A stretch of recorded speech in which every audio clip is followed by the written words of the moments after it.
Welcome to What Lies Ahead. I'm your host, Chris Raffini, lead singer of the Long Island band Overthrow. On my podcast, I explore everything related to the hardcore scene through the eyes of artists, promoters, and record labels. As always, please like or subscribe on all social media platforms.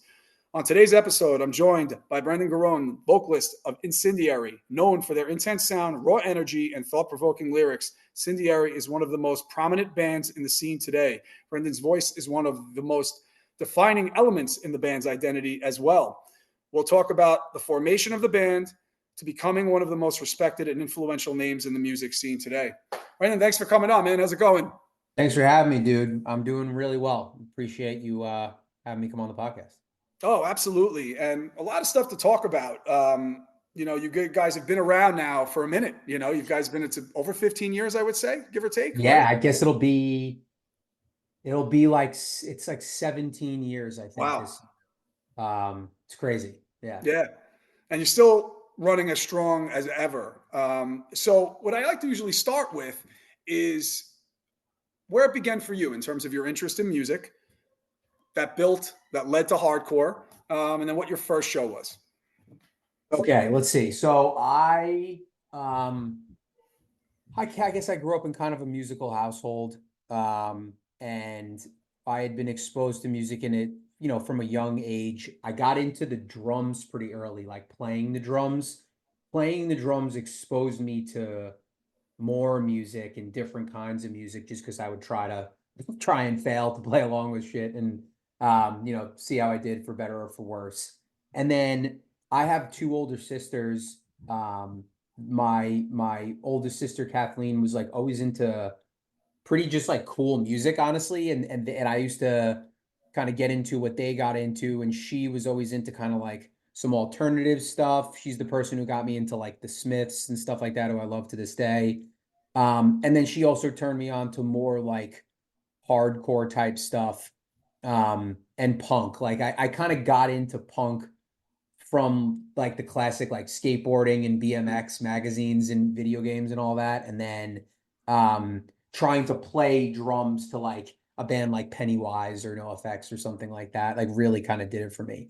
My first show was actually seeing the band Subterfuge, Rick's band. Yep. Rick, yes, Yeah. at Smith Haven Mall. They Oh. played a store in the mall, and I went to go see them. And Subterfuge was from my town, so they were essentially like Metallica for me. Uh-huh.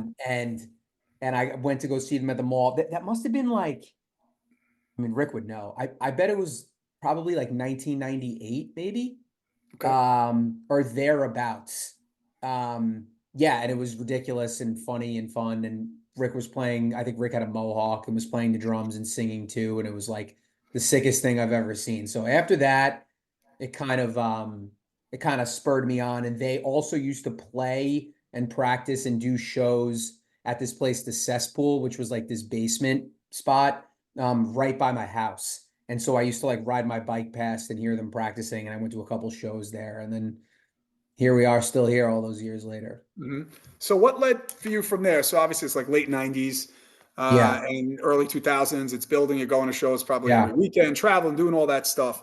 When does Incendiary, come about? And was there anything prior to that?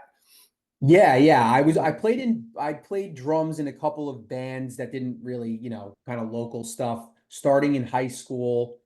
And then when I went to college, I went to school up in New England. I played in bands kind of like up there and on Long Island still, and would like play over the summer, and then usually would get kicked out of both bands because I wouldn't quit college to do, the band in Long Island, and I wouldn't like quit college and move to New Hampshire where I was going to school. So that didn't really go anywhere. So I was doing that. So the reason I'm saying that is when I after college and I graduated, I moved back to New York, and I was dead set on trying to start something because I had all these like fits and starts with all these other bands, and I knew I was going to be in one place and be able to kind of like do something. And so I got a few people together, guys that I had jammed with already from Smithtown, and some other places, and Incendiary started really because like I was living in the city and everyone else was, from Long Island. And I didn't really feel like I could like lug my drums around. So I basically was like, I'm gonna sing because like I don't have to, can't deal with all this equipment. Like I have this tiny apartment that I share with two dudes. Like Mhm. I can't have my drum set. And so that's really kind of like, how I became the quote unquote vocalist, is just because like out of necessity, basically. So how did you end up meeting the guys? Just through, were they around the area, or they Yeah. just, So you're obviously going to shows, them, and then, and you guys are pretty yeah. much the same group, Well, pretty so much. very early on for the first couple of months, we had like a big lineup change. It was originally started by me and some guys from Smithtown that I basically grew up with. Mm. And then Dan Tur, kind of like a LIHC fixture. I had met him through going to shows and he was on bass. And so after we had some change, me and him, we found Rob and Dan, um, and it was kind of like us. And then we had Brian fill in on guitar. This would have been now into 2018. Excuse me, 2008. Jesus Christ, it's been that long. 2008. And we had a pretty solidified lineup from there on outs with that lineup. And all the other guys, to your point, it's just like we knew them through Long Island and just through Mhm. meeting people and mutual friends. I had known Dan kind of. I didn't really know Rob, but I was friends with Brian. I knew him. And it all kind of gelled. And with Brian, it was like we asked him to fill in, and then we just kept asking him to fill in. And then eventually he was like, all right, well, you're kind of just in the band now. And that's kind of how it happened, which I feel like happens with a lot of people in bands now. For sure.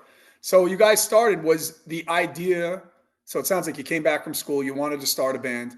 Was the Yeah. idea like, okay, we're going to take this, run with it and tour? It's going to be all in, or it was, we'll take shows on weekends, something have fun with almost. Like what was there a goal or a plan in mind when you guys first started, or just kind of snowballed into what it was? Yeah, I mean, well, it definitely snowballed. I think so at the time, Brian had just stopped touring full time all around the world with This Is Hell, where he was like their Mhm. roadie and merch guy. So he was kind of looking to like chill on all that. Dan, kind of the same thing. Dan was touring in bands and stopped. And then they also had this band Soldiers going on, also with Rick, Yeah. who we'll just continue to bring up. Yeah, they're really good. Obviously the Mhm. man. Mhm. And they were touring with Soldiers, and that was like slowing down a little bit in terms of like touring a bunch.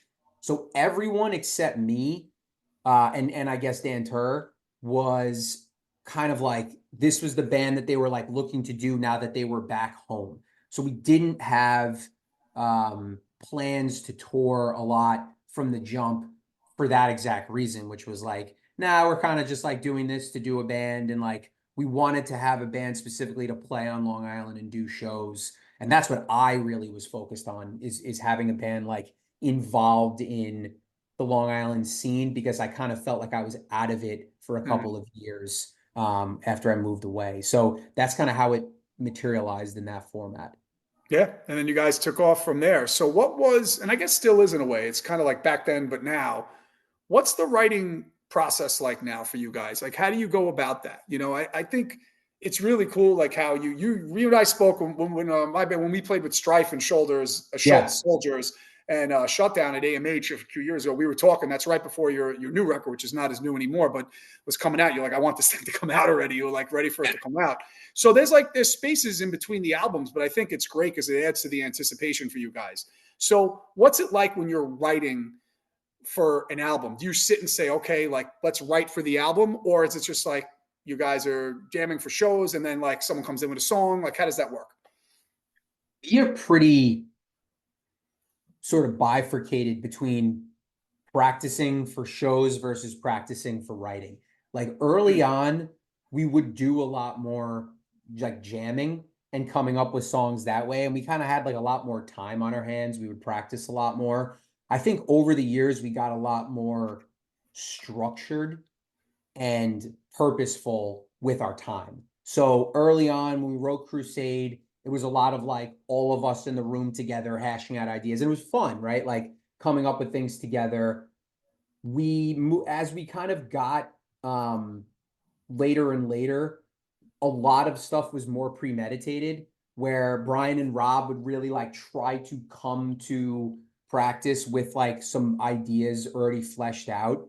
And consequently, I really got into recording our practices Mm, and working on lyrics separately at home and writing much more to the songs. And that has been the process for me over the last couple of albums, which is just really kind of like making sure I wasn't a big just like I'm gonna write lyrics or poetry. Like I didn't really do that. I would write down ideas a lot, but I always felt like for the benefit of having like a song, like an actual structured song, that I writing to the music was the best thing, or really had like the best output. And so I got really into doing that. And so we kind of went less from jamming over the years and got more into like, this is a practice for writing. We would come in with an idea or two, and then that would be the catalyst for that particular session. And it just kind of like worked better for us from that regard. It mhm. was less like time dicking around and more, getting stuff done. I wanted to talk, about about the lyrics and stuff because you have your your your lyrics are great. You hit a lot of different like avenues with it. It's super catchy, thought provoking. Have you ever? I was just wondering this as you were saying that. Have you guys ever, when you wrote a song, has there ever been anything been built around maybe a line that you had? Or What something a good that point. you Yeah. felt was like Well, strong and powerful, and then something was built around it, or it's just always like I need the music to come up with the cadence of what I'm gonna flow over the song. yeah. Oh, thanks for saying that. That's a good question.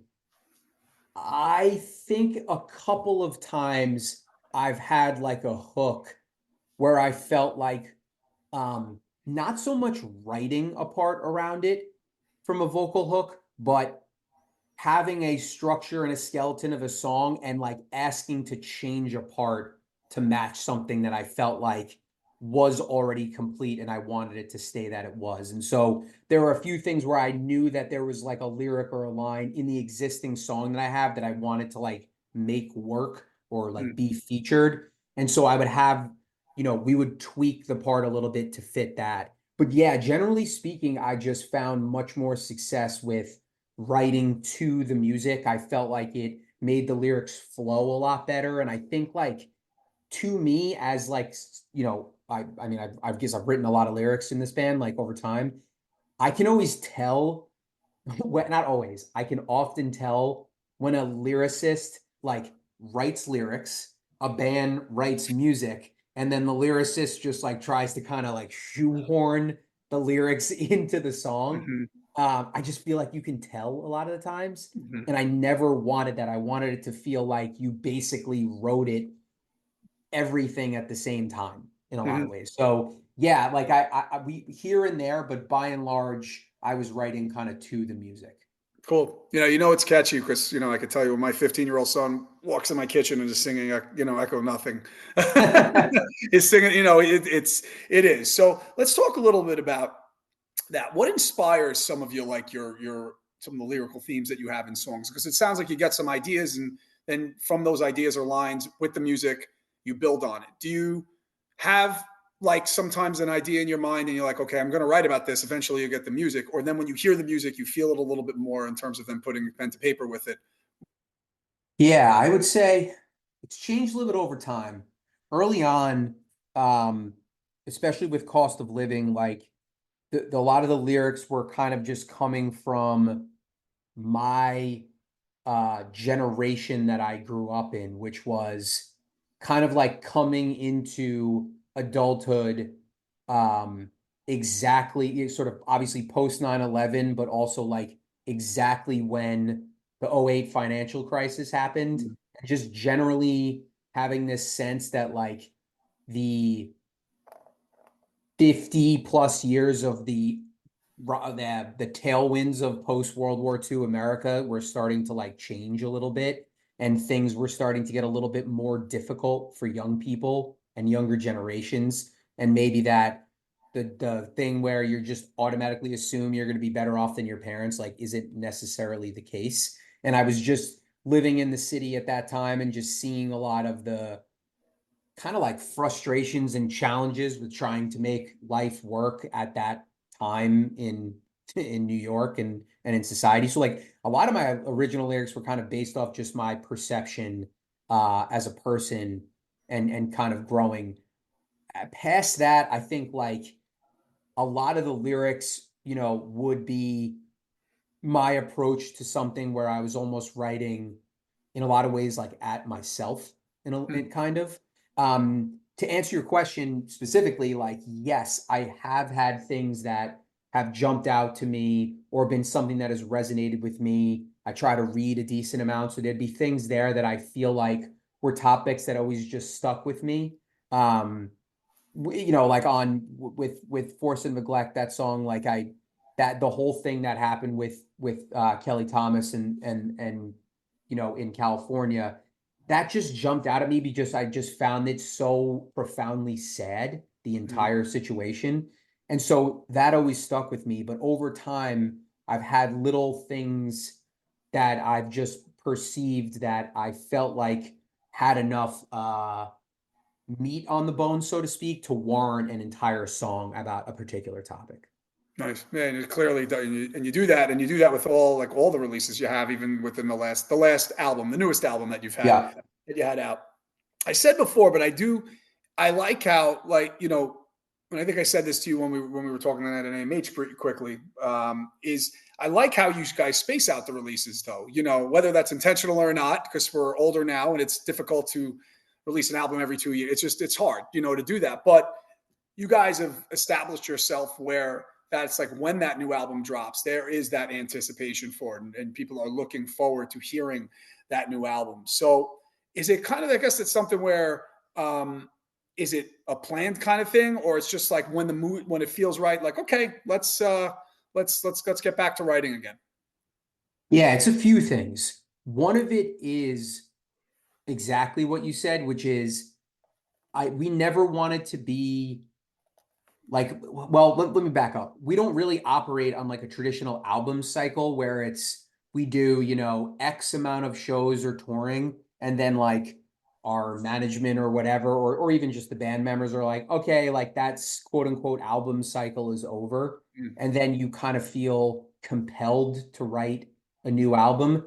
I don't think we ever wanted to feel like we had to write a new record because I always felt like that was like a good hack for making it suck. right. Anytime you're doing it where it's like just work and you're like, yeah, we got to get this Yeah. thing out.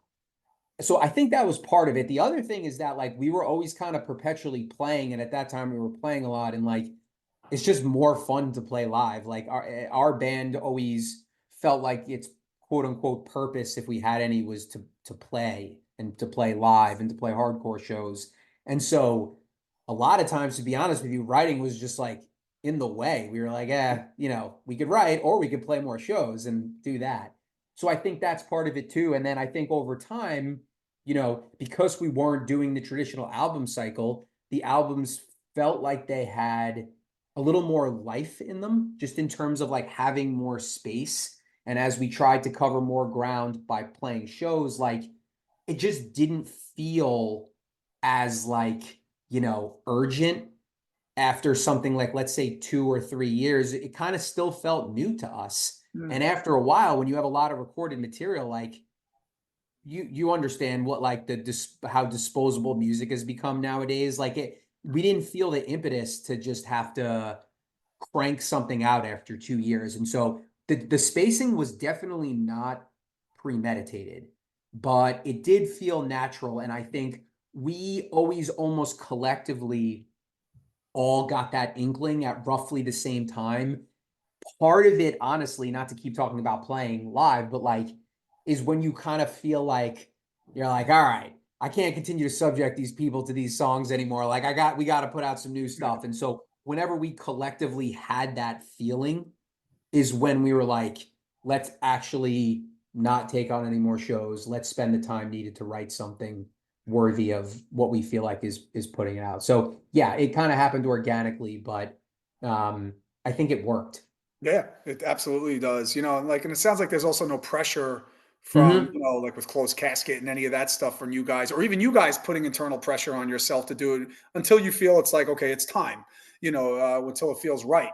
How did you guys connect with Closed Casket? I had been aware of them after some of the early albums that Justin did, Justin Loudon, who runs Closed Casket. And a lot of it initially struck me by like the packaging and the things that they were doing with the actual vinyl formats. I just felt like they did a very good job of like the presentation of some of the early LPs. And so they kind of got on my radar, early on. And we had traded some emails basically just saying like, hey, like a fan of the label, love what you're doing, like keep in touch basically. And then after we did um the second split we did like three split 7 inches over the, in the early, 2008 or 2010, 11 or whatever.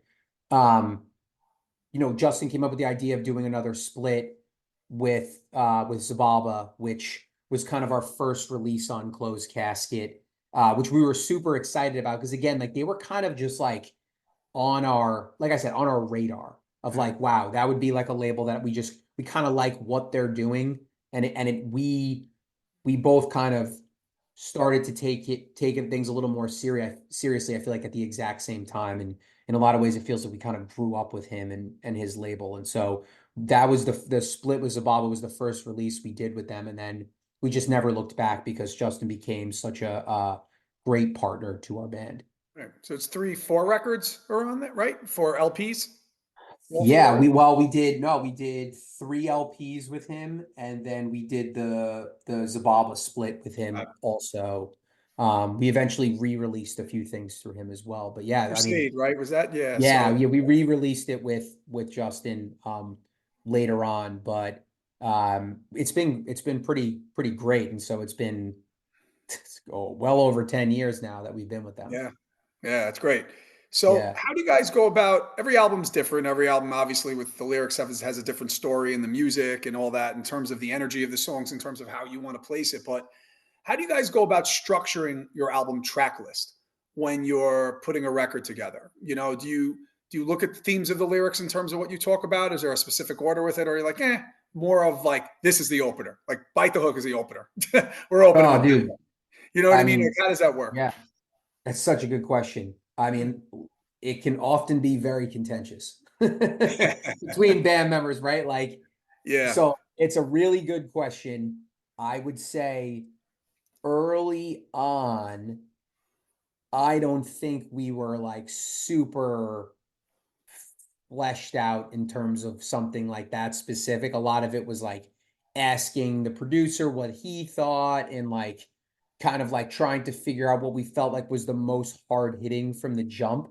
The one thing that I can say is that over the years on some of our later releases, I think we started to think about track listing way earlier in the process, which Hmm. was really beneficial. And so on the last LP, I think Brian and Rob like had when they were working on some of the music, like I could tell in their head they had an idea of where things would fit and where things would flow.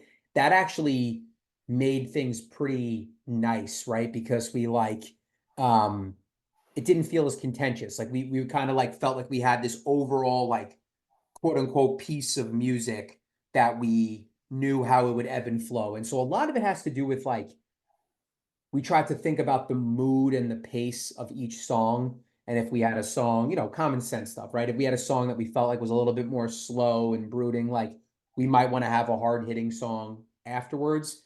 The album opener is like always like the thing that people in bands are like arguing about or whatever. I think a lot of that has to do with like what people's favorite song Yeah. is.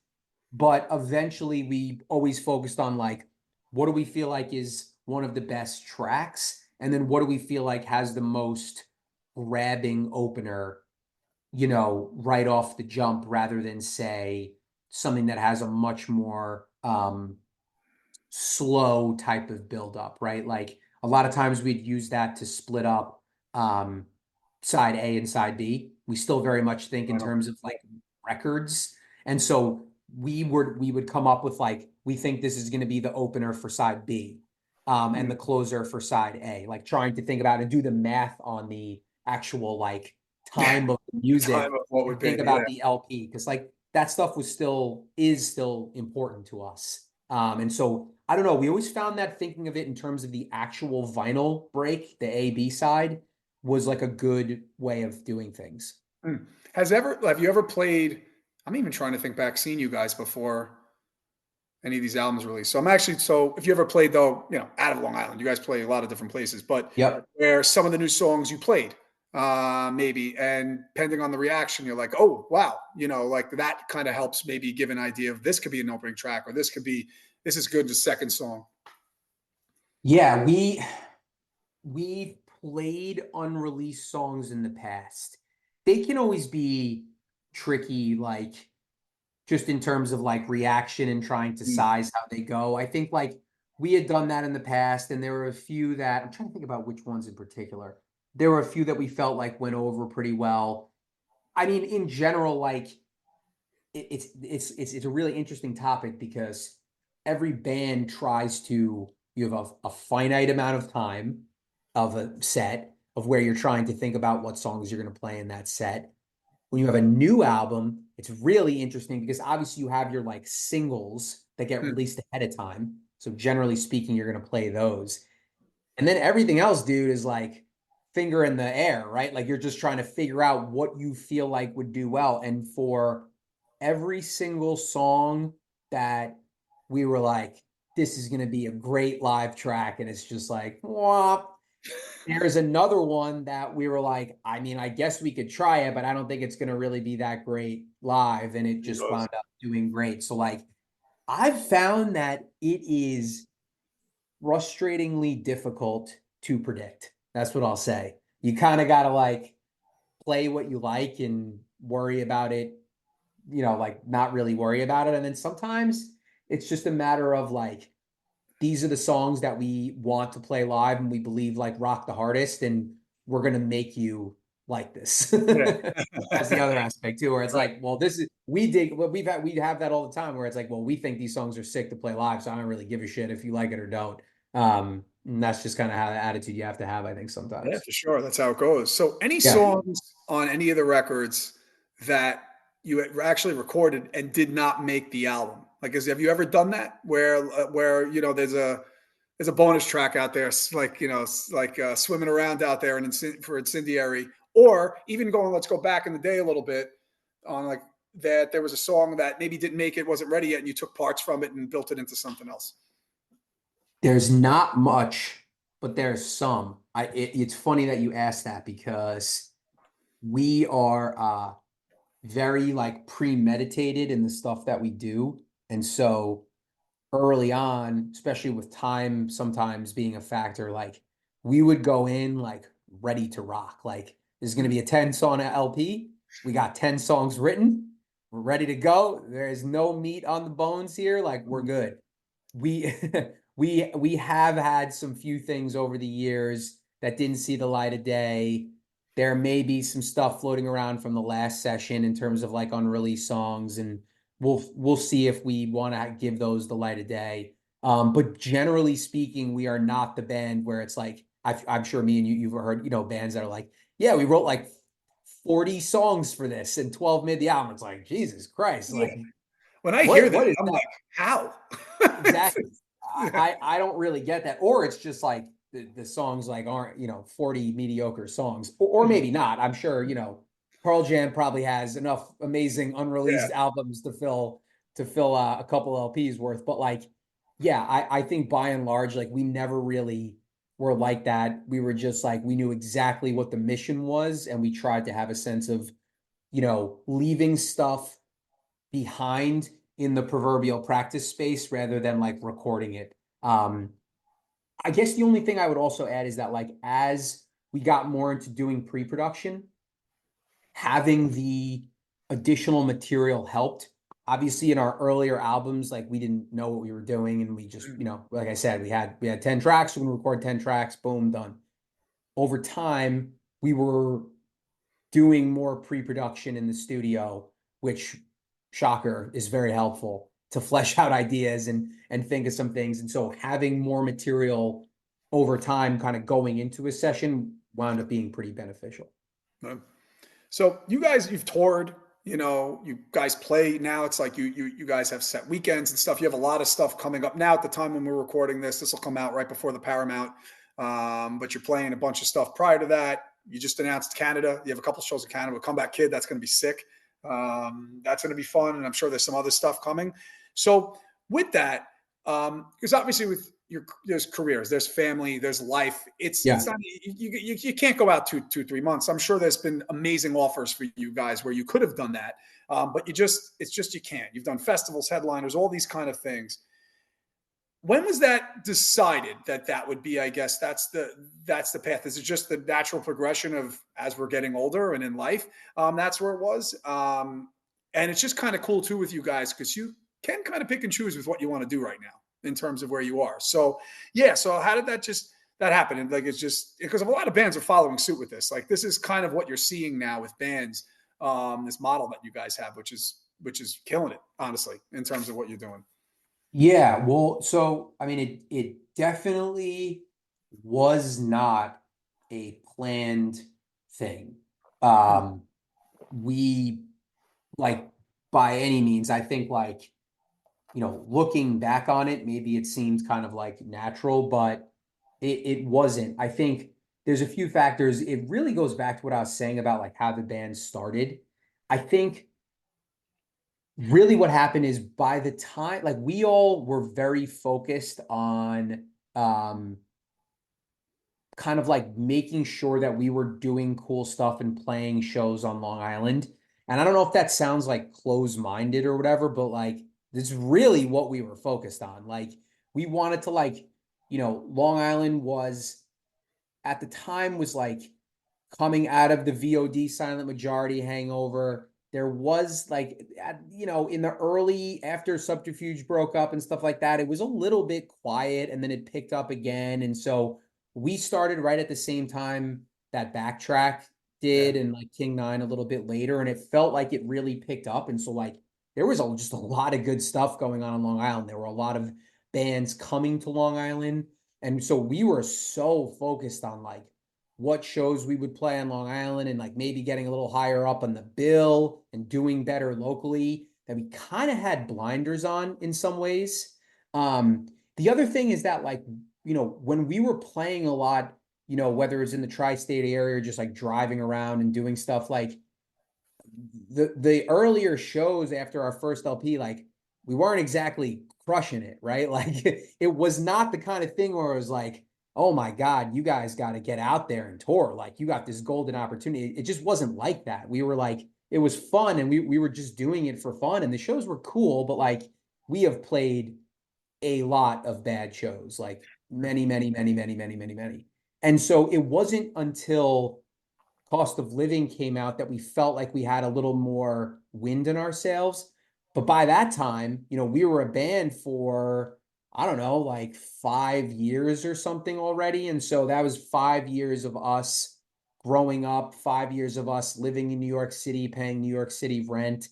And it was kind of this thing that we just kept to love doing. And so because we didn't have like this immediate pop, like the band that drops their demo and it's just like, oh my God, Yeah. like this is just blowing up everywhere, right? Like that was not us. We Mm, did not have that. And so when you don't have that, you're just kind of doing your thing and having fun. And so I think because things happened a little bit slower in the beginning, more organically, that's just the way that we wound up doing things um, at that time. And then, we wound up playing quite a bit, especially after cost of living and traveling a lot. We just did it kind of on our own terms. And so I think I mean, I guess it benefited in some ways. The only benefit way that I can think about it is because we didn't do like really long tours, um, that was a downside. But the upside was like we were kind of like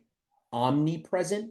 Do you know what I mm, mean? We were just mhm, it seemed like we were constantly on tour, but we mm. weren't. We were just playing all the time in these bits and pieces. And so um that maybe kind of like helped us because it wasn't, uh, you could either do, 20 shows and then not tour, like do a 20 show tour, but then stop touring for 6 months, which a lot of bands do, and then Mhm. pick it up again. Or you could just kind of play 20 shows in that 6 month period.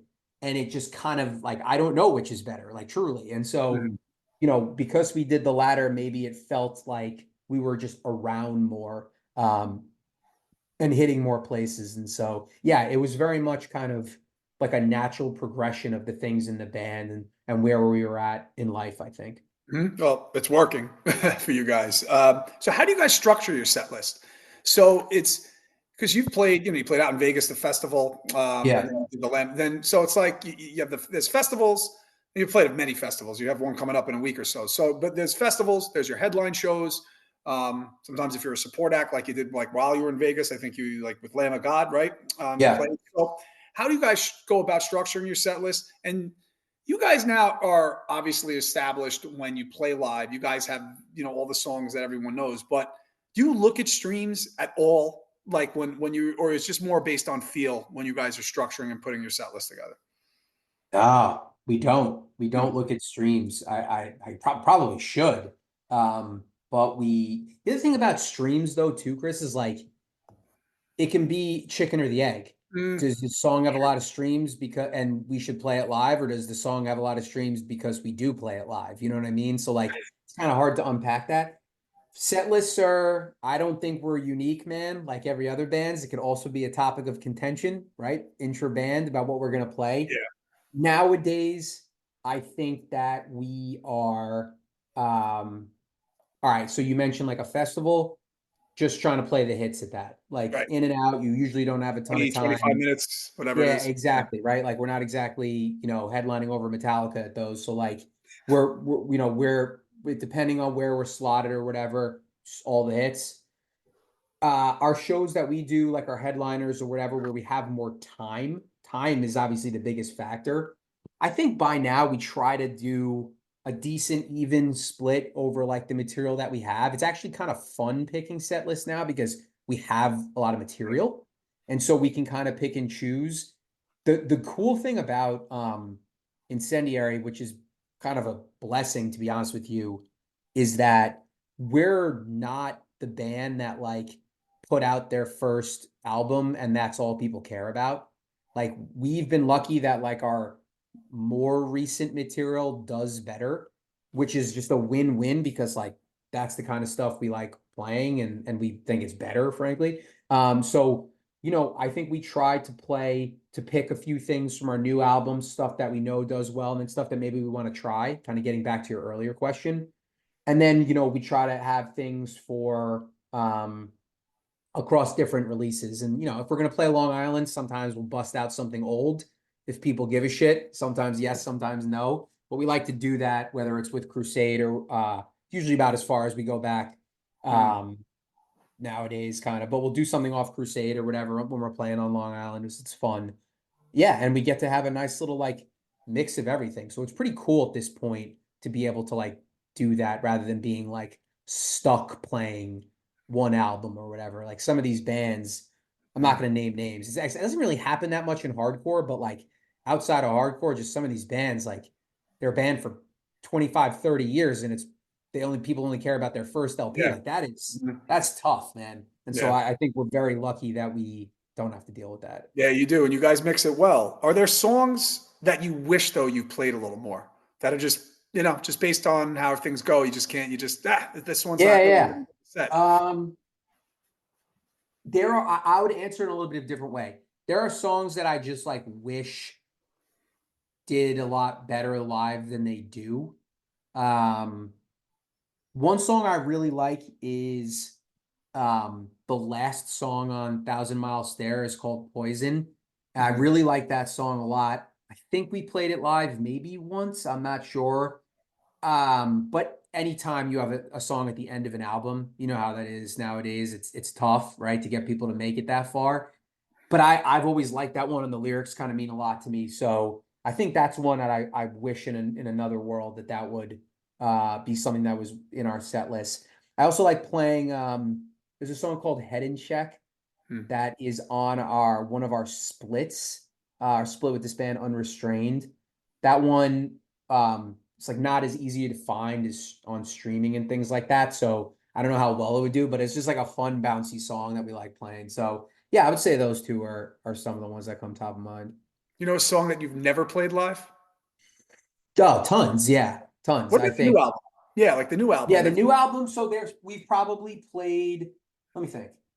I bet we've played. No, we played a decent amount on the new album over, not in a row or together in the same show. We've probably played 6 or 7 of the 10.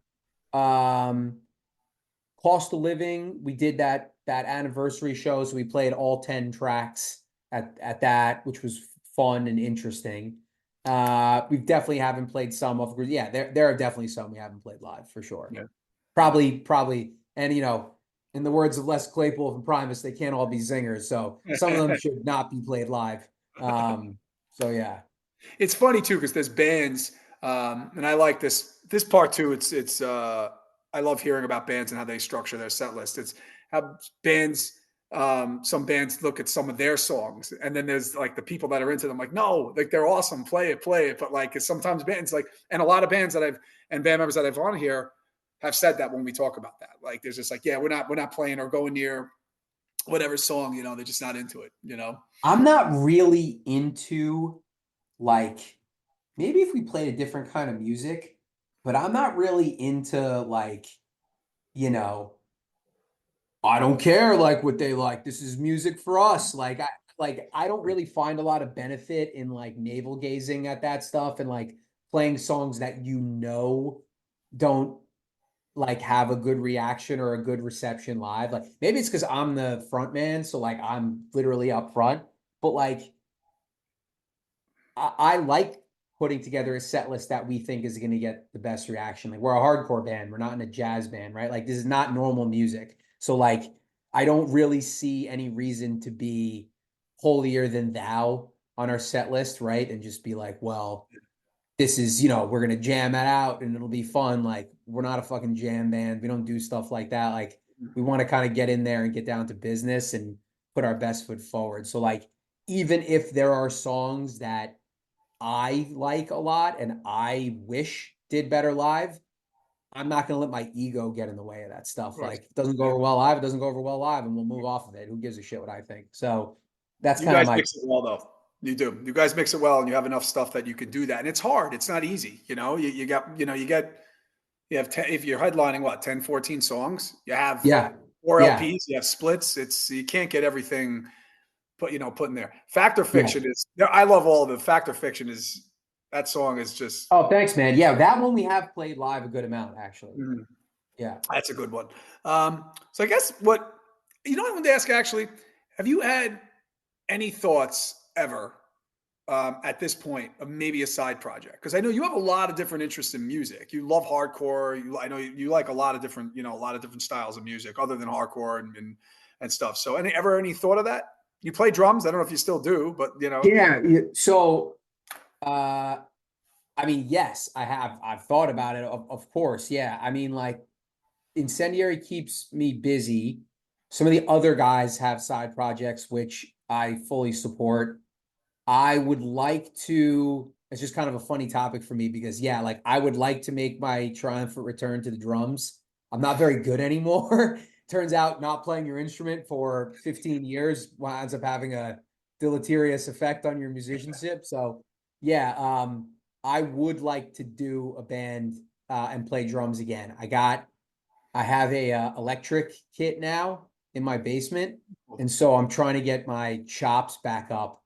But I would very much love to do just like a local band and play drums. So that's the goal. Just depends on when I get there. Yeah, I vocally like yeah. I feel like I just like Incendiary really scratches a lot of my itches on that side, Mhm. and I don't really know. I'm less interested in that. I'm super interested in playing drums again, but it's just one of those things where like I don't feel like I'm good enough yet to do it. But yeah, it's on the horizon for sure. Possibly down the line. Yeah. So obviously with the podcast called What Lies Ahead, I'd like to, talk a little bit about, I guess, let's talk the next year for Yeah. you guys. So what are some of the upcoming plans you have? I know like as we're talking here, and as this comes out, you have the Paramount show at VOD, Sky Came Falling coming, which is going to be awesome. But you have other stuff coming, and then like we said, you have stuff coming in the September with Comeback Kids. So what's the plan for the year or so with Incendiary? Yeah. So we we've been really focusing on like trying to get to a lot of places that we felt like we either haven't played before or haven't given it enough love. So last year we did a good amount of stuff and we got to play a couple new places. We went back to North Carolina, which we haven't been to in a while. We played in Tulsa at this festival in Tulsa, which was really great because not only have we not played Tulsa, we've never played anywhere even remotely near it. And so like we got to meet a ton of kids from all over that area who traveled and stuff. So that felt really great for us because I think we really try to kind of like maximize our reach, if you will. You know what I mean? Like where can we go that we haven't been in a while? We just played a show in Denver, which was awesome. We had never played there, so we set up a gig in Denver. We wound up doing like an after show there for the kids who couldn't get into the first one, so that was really fun.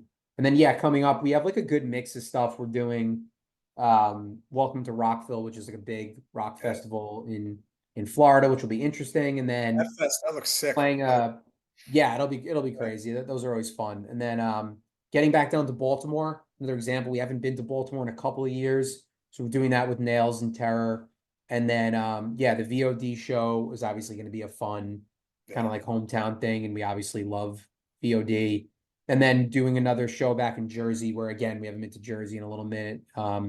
And then like we're kind of seeing what we have some other things on the horizon. It's all again through the lens of like, where haven't we been in a while that we need to feel like we need to make up ground and make up some time. And then we want to always think about getting back overseas at some point, whether, likely next year. And so we usually have a pretty, what's the word, premeditated plan of like what we want to do and where we feel like we haven't been in a while. And we try to kind of make sure we're touching as many places as we can based on the last time we've been there.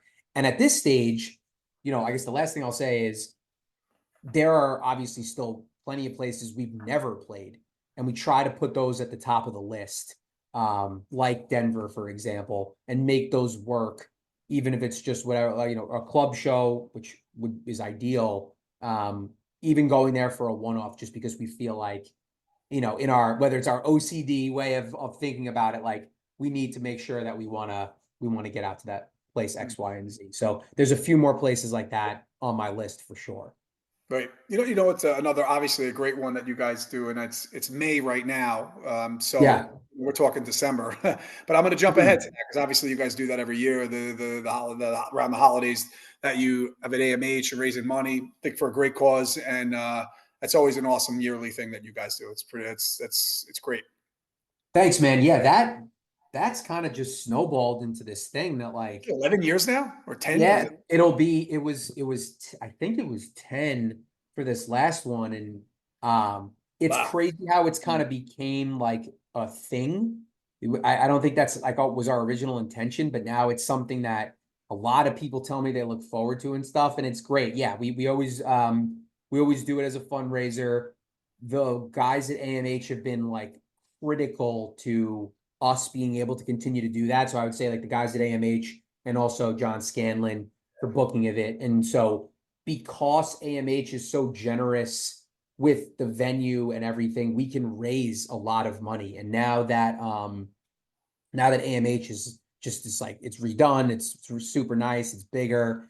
It's even more, right? We're able Yeah. to raise, yeah, we're able to raise a good amount of money, and so it feels amazing with the amount of money we've raised over the years. I mean, it's got to be, I don't know, it doesn't matter how much, but we've raised a good amount, and so yeah, I mean, we'll do that, yeah, for the foreseeable future for Yeah. sure. That's awesome. It really Yeah, is. All right, couple more questions here, and then we'll end off with a bunch of questions I'll have, and first thing that comes to mind. But what was with everything we're talking about? Let's go back in time a little bit. What advice would you give yourself as a teenager?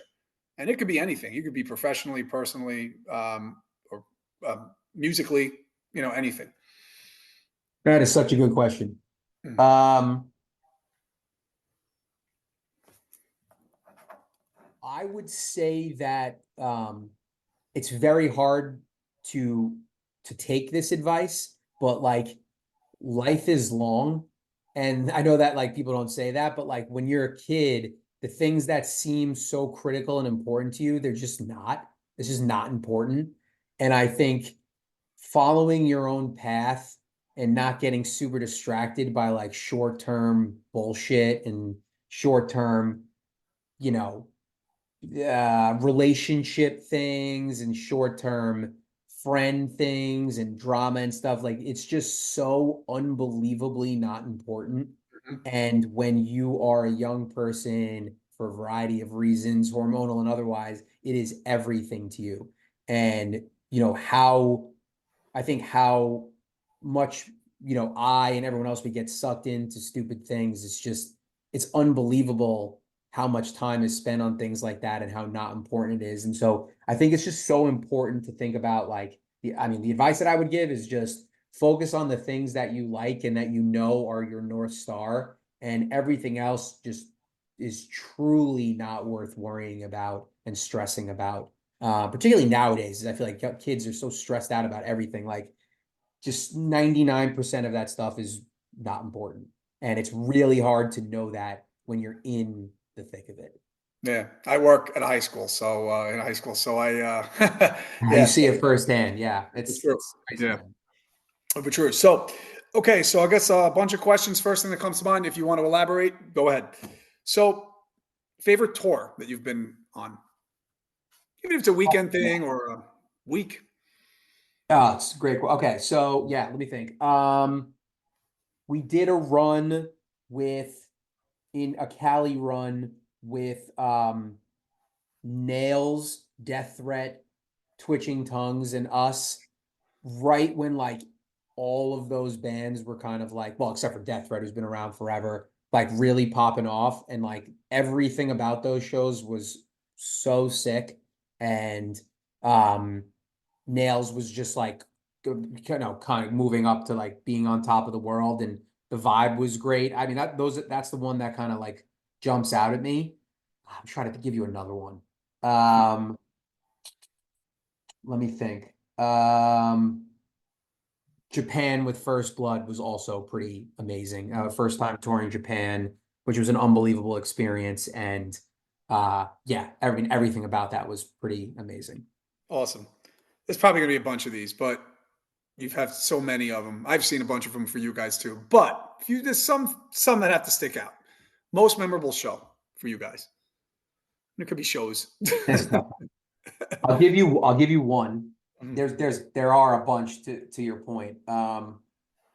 We did a we did a headliner at in London at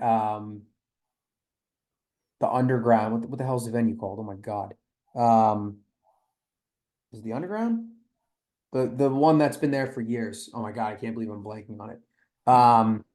But it was just Underworld. Good Lord. The Okay. Underworld in Camden in London. Um, that one, it was like, I don't know, something about that show was like we had like a lot of energy. It was sold out, and um it was just like it felt just really good. And we I love London. We love playing there. It's UK's always been really great to us, and that show in particular was just like it was really really awesome. And then I guess the other one that comes to mind is um we did, and there's a lot. I mean, we did 2 nights at Vitus, St. Vitus in Brooklyn, and all like New York band bill. Both shows kind of like sold out and had it be like a thing. And it's Is that just the one such with a Still great Suit? venue for a hardcore show. Sorry, What's is that up? the one with Still Suit played one of those? Yes. Yeah, Yeah, yeah, yeah, yeah. yeah. And so like that was just like that had in terms of like the vibe, that those ones were really memorable too. So yeah, I'll give you those. Cool. Your favorite Incendiary album? Oh my God. The most proud of? Give me the Yeah, I mean like this is such a trite answer, but it has to be the last one. Hmm. It just feels like the one that's most complete, and when I listen to it, I'm like, just the way that it came out after the work we put into it, just feels amazing. So yeah, I have to go with Change the Way. Cool. Song you wrote that you're most proud of? Um, this is really hard. Let me think. Like lyrically Yeah, could or be just that. anything. Could be that. Could be that. Um, Yeah. I love the opening track on our last album, Bite the Hook. I Mhm. love it. It's probably my favorite song to play live. Right now, that's my favorite Incendiary song. Okay. An oh shit band. You're like, wow, we played with them. Oh, what a great choir. I mean, there's so many now Mhm. I mean, you nowadays guys that have been on so many festivals, so like, yeah, but yeah, those are like I feel like that's a little bit of cheating. Um, it counts. You did it. Like you're playing Silent with Green Day coming Majority, up, aren't you? Like they're on that show, aren't they? who's that? Green Day's on the Yeah, I fest. think so. Yeah, we played Hellfest the same day as Metallica, which was like mind blowing in many Mhm. ways.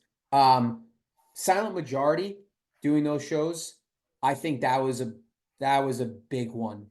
Um, so I got to say those, and then I'll give you another one. When we a couple, this is years ago now, when we played this little bar in Greenpoint with Indecision, Mhm. probably 2000, I mean, man, I don't know, 2011 maybe, 10. And I mean, that was just like they were, we really looked up to those guys and girls, and that was just like that was a really special show for us. It was a very crazy show. And that was a really cool one. Yeah, so I'll say Indecision too. Cool. So I know super into VOD, and also with the show coming up this week, because that's when this will get released. Self-titled or imprint?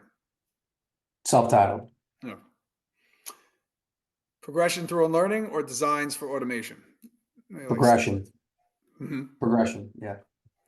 Your favorite older Long Island venue? Favorite older Long Island venue. Um, let's see here, because I got to time this, right? So I wasn't around for the PWAC. I just missed that. So heard great things. Awesome place. Yeah. Seen great footage. Awesome, awesome But I place. can't, I'm never gonna cop to a place I wasn't at. It was nuts. It was like a Um, warehouse, and like yeah, 2,000 people saw VOD and Madball there. It's just still like insane. I know. That place. It was an awesome spot. That's so sick.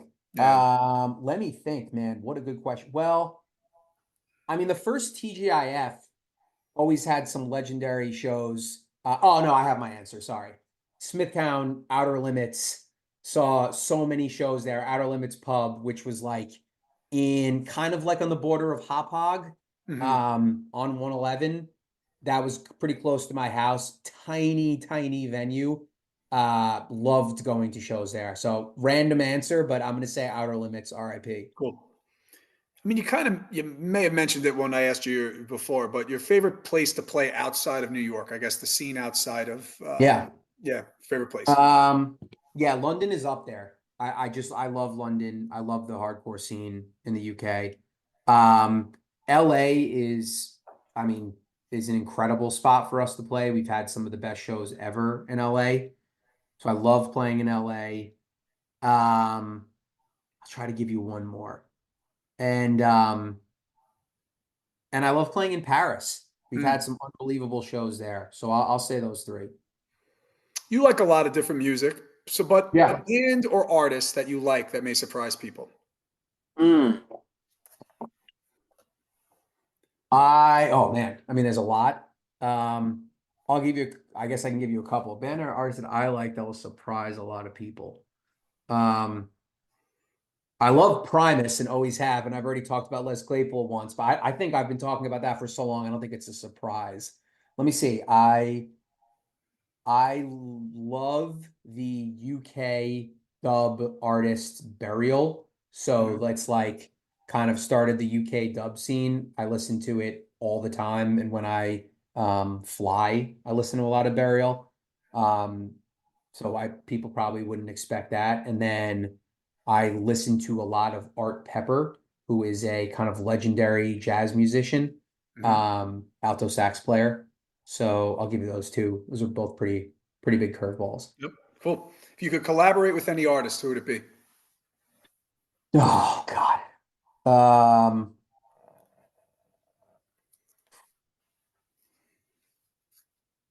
Collaborate with any artist. Um,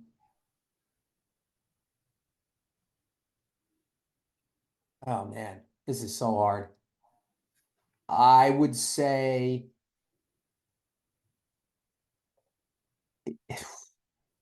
how about, I mean, it would be cool to do something. I guess it would probably wind up being pretty whack, but it would be sick to do something with like RZA or Oh, like that old like Gravediggers era and that's have cool. something there without being. Hopefully, it wouldn't be too whack, but I think that would be sick. That'd be the first thing to come to mind with those guys. I like or like Big L or something like the real OG aggressive ass New York hip hop. Would be awesome.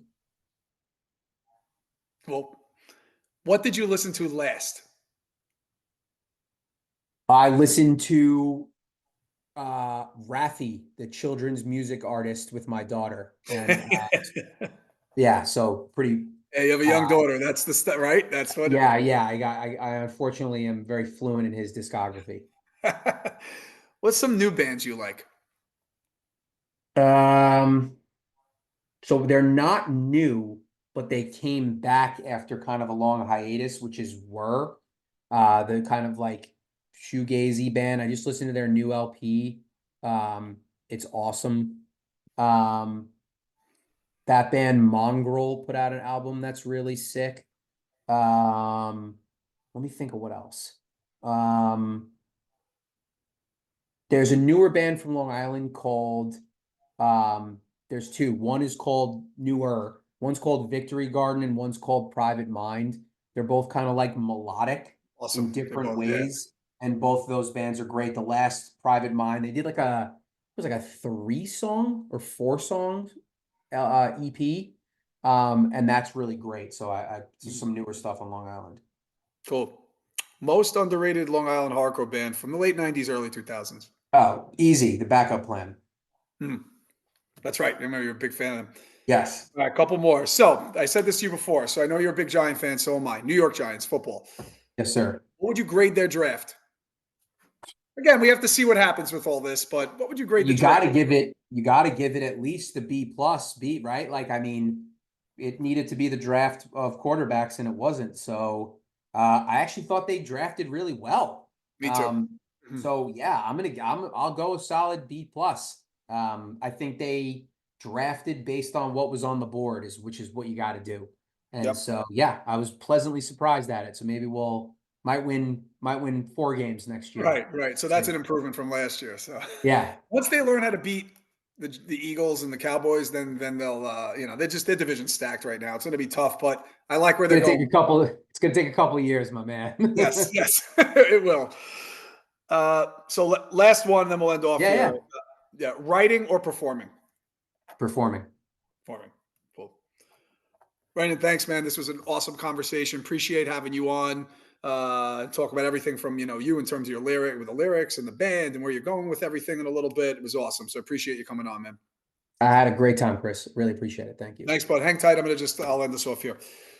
Thank you for listening to the What Lies Ahead podcast, which is available on all streaming platforms. Go save the What Lies Ahead podcast playlist on Spotify that features all bands that were on the show.